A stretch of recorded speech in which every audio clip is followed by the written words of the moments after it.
think of the way that the San Antonio's Houston series played out? I wasn't surprised because they're a machine. You know, they just keep going at you no matter who's on the court. They don't run their system. Similar to us, I feel like, you know, where guy goes down, somebody steps in. And it's not mainly because, you know, they just gave Jonathan Simmons the ball and said, hey, go score for us. They ran a perfect offense against that defense, and Coach Pop put them in great positions to be successful and to use their strengths. So I wasn't surprised that they won the series, but I was kind of surprised how the last game ended or how the last game went. But that's just the Spurs, man. They just, you know, that's why they got the utmost respect, because no matter who's on the court, they just keep coming at you. Being that you played the Spurs a few times in your career in the playoffs, what are some takeaways you can, head into this series with? Nothing. You know who they are. I mean, it's not like I have an advantage or, over the rest of my teammates. You know what the Spurs do. You know, they play great defense. They move the ball. They play together. They play for each other. And every time down, they play with passion and energy that you can't really see unless you're out there on the court. You know, it's kind of hard to see what they do and wonder why they're so good unless you're out on the court with them. So us as players, we got respect for them, but we know we have to come out there and be who we are. We try to dictate the tempo. I know they're going to try to dictate it. That's why both teams are where they are, because they dictate the tempo in both series. So we're going to have to, try to fight against that, and we'll see what happens. You think playing a team like Utah that muddies up the game, similar to San Antonio, kind of is going to help you out in the series? I definitely think it helped. You know, I feel like Utah runs the same type of offense, different players, of course, but the same, flow type of offense where they pass and look for a great shot, and definitely test your defense and test your endurance on the defense side of the ball. And I think we did a solid job in that series, but that's over with. It's a new team, new personnel, new group of guys that we got to get ready for. Katie, how much have things changed from that very first game of the season? It seemed like years ago, to be honest. You know, I think both teams have gotten so much better. In the playoffs, stuff happens. Tony Parker went down, which was unfortunate, and guys had to step up. We switched our lineups up a bit, our rotations up a bit. So both teams has gotten way better since then, and that game shouldn't even matter when it comes to, on Sunday. But personnel, who these guys are individually. It's just on us to go out there and execute the plan. Is this just the right amount of rest? I mean, you guys get to get back out there Sunday. Are you glad that maybe that one didn't go Game 7 so that you get it rolling? I mean, that type of stuff you have no control over, so you can't even worry about, what happens. And, we're all professionals here. We've all been in the league for multiple years, and guys have been on teams that have gone this far in the playoffs before. So you know how you take care of your body, how you're supposed to prepare. So, obviously you want to play, but, it's not like we're just super excited. We got 5-6 days of rest, but we know that, it's important to get re-energized and mentally and physically, but at the same time, stay sharp. You mentioned having fun with that Kawhi matchup. How might it change at all with him having a tough ankle injury right now? If he's a soldier, man. He's a fighter, and if he's out there, he's not gonna make any excuses. And if anybody's out there, I mean, I'm guessing they're full strength. So, I know he's gonna want to play. Just not even knowing him well, but just kind of knowing him as a basketball player, that he's gonna want to play. And that's what all great players do. They fight through injuries, fight through bumps and bruises and circumstances. And he'll be out there. It'll be fun to match up against him, but it's not me versus him. It's a team thing, and I think we got a lot of guys that throw at him and make him and get him uncomfortable, but he is who he is. He does what he does, and it's going to be tough to stop, but we do it as a group. Would you view this series as maybe a changing of the guards type of a series? You see San Antonio, with the Ginobili, Parker, and obviously Tim Duncan retired last season. You're on the downside of that era. This team is very youthful and exuberant, and you guys are coming in as kind of like the young guys. Would you kind of view that as maybe as like a changing of the guard kind of a series? No, I mean, you guys have so much time to think about those narratives, right? We don't. We just play the game. We know what those guys do, whether it's Pau Gasol, Ginobili. We know how they impact the game. That's what we're focused on more than anything, and that's what you're here for, is to come up with stuff like that, which is definitely something that you'll think about. As a fan of the game and seeing it and watching the game for so long. But as players, we know what Ginobili can go out there and hurt us. We know Pau Gasol can come out, have a huge series, along with the rest of the veteran guys. So, we got to be prepared for that as well. What do you have to watch for and be focused on when you're defending Kawhi?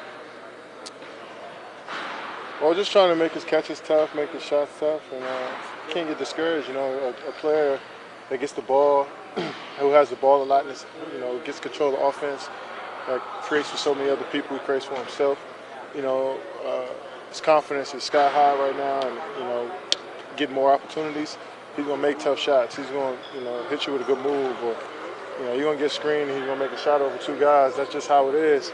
But if you try to make it tough, make him inefficient, and make him have to get up a lot of shots to get his points, then I look at it as a solid night. But if you win, all that stuff really doesn't matter. But for the most part, just try to make it tough on him, and just try to make his catches tough. But can't just get discouraged when he makes tough shots. Small a lot in the Houston series, more than they typically do with Simmons and some. Do you expect them to try to attack you right away in game one with maybe smaller lineups than their two traditional big lineups?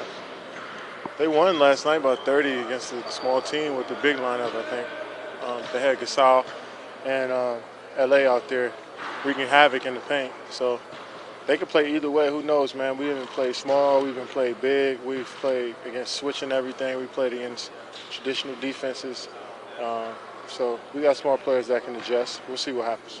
They beat you in the opener. I think they had 21 offensive rebounds. You were a guy that kind of prided yourself defensively rebounding. I mean, how important in that series? That may be one of your top things you need to do is defensive rebound. Yeah, most definitely. And that's how they won this last series, I think, by keeping the basketballs alive. And we talked about that. We know they murdered us. They murdered us in that first game, but that was the first game of the season. And they've gotten so much better. We've gotten so much better. We got so much comfortable with each other since then. But we know that offensive rebounding is something that always translates no matter what. And if we end up giving up that many offensive rebounds, they take more shots than us, it's going to be hard for us to win. So we all got to get in there and rebound. I know myself, I got to go in there and do a better job of trying to get double-digit rebounds, and that unlocks our fast break. So. But we got to make them shoot tough shots, but we got to finish it with a rebound, like you said. You just played the third game against them, but obviously a lot of things went right. What did you see that turned that first game around? That third Is that game? when they came back from 22 down? Yeah. I felt like they played extremely well to start the game. Their crowd was in it. They got up like 23-2 or 3 or something like that, and on the road it's hard to overcome that. But I think we just stay with our game plan. That's what we always do. No matter if we're down 20, we don't rush. We stick with our plan and try to exhaust the team out, and that's what we did in that game. And but that doesn't matter. It's a new season. What happens in the regular season doesn't matter at all. And we know it's a different game plan. You be more prepared than ever against the team because you got a few days to prepare for them. So, we know these guys, they know us, but that, what happened in the regular season doesn't matter at all. As a competitor, you don't think that will sit a little bit in the back of their minds or in yours, that you could do that if you got down? They know we can do that no matter if that happened or not. Teams don't stop playing when they get up against us, and we don't stop playing when we get down. So they know what can happen. We know what can happen if we get up, and they can fight back and get back into the game. So it's not like they're thinking about that third game, just like, we're not really thinking about the first game of the season. We know what they do, like I said. We know how they approach the game. They're well coached. They're a machine, like I said earlier. They just keep doing the same stuff over and over until they find a weakness and they exploit it. And we got to be on point. As always know, Coach Pop is the greatest coaches ever. But as you see, what is the scariest weapon from him? I'm sorry? Scariest weapon from Coach Pop? I mean, he's just innovative. You know, he's a lot of the schemes that you see in the league now. It feels like you know you first seen it with the Spurs, whether it's you know forcing the guy in the post, forcing him on the baseline, and having the double team come from the baseline, or running the hammers out of timeout. You know what a hammer is, where you start the wing and somebody screens you to the corner for a wide open three, or you know, so if the wedge pick and roll. I mean, if you go back and look at film, you know what I'm talking about. I know it sounds like like foreign language, but you know some of the stuff that a lot of teams do, they get it from the Spurs, and well, so many coaches that coach with the Spurs end up around the league as well, just because they have such a great system. So I just feel like he's innovative, and you never can underestimate a great championship, mindset, and that's what they have over there. And we got the utmost respect for him, but we also know what we do. We know that we're a dangerous team as well, that plays together, that plays for each other, plays with energy, and plays defense. So, it's going to be two great teams clashing. Kevin, do you feel like your defense has gotten better here at the Warriors, and do you think you've been an underrated defensive player throughout your career? Underrated? Yeah. My coaches don't feel like that. I've gotten better since, 2013 is where I thought I really turned the corner as a defender. And around 2012, that's when coaches stopped thinking they can go at me and get a basket, or I can get me in foul trouble. But I don't expect anybody on the outside of who really doesn't know the game to look at me as a defender, because once you label something, that's what you're gonna be. But I feel these last 4 or 5 years, I've definitely I continue to keep getting better and better and smarter. And I have the physical tools, but it's also about mentally knowing what to do. But I don't feel like I get picked on or people who call sets just to try to score on me. That hasn't happened in a while. But I also know where I'm vulnerable at, which is, boxing out, getting rebounds where I, banging down low with the big fellas. I definitely have to get better at that, but I've grown leaps and bounds from where I was. So I feel like I've been a solid defender in this league for a while. Great, thank you.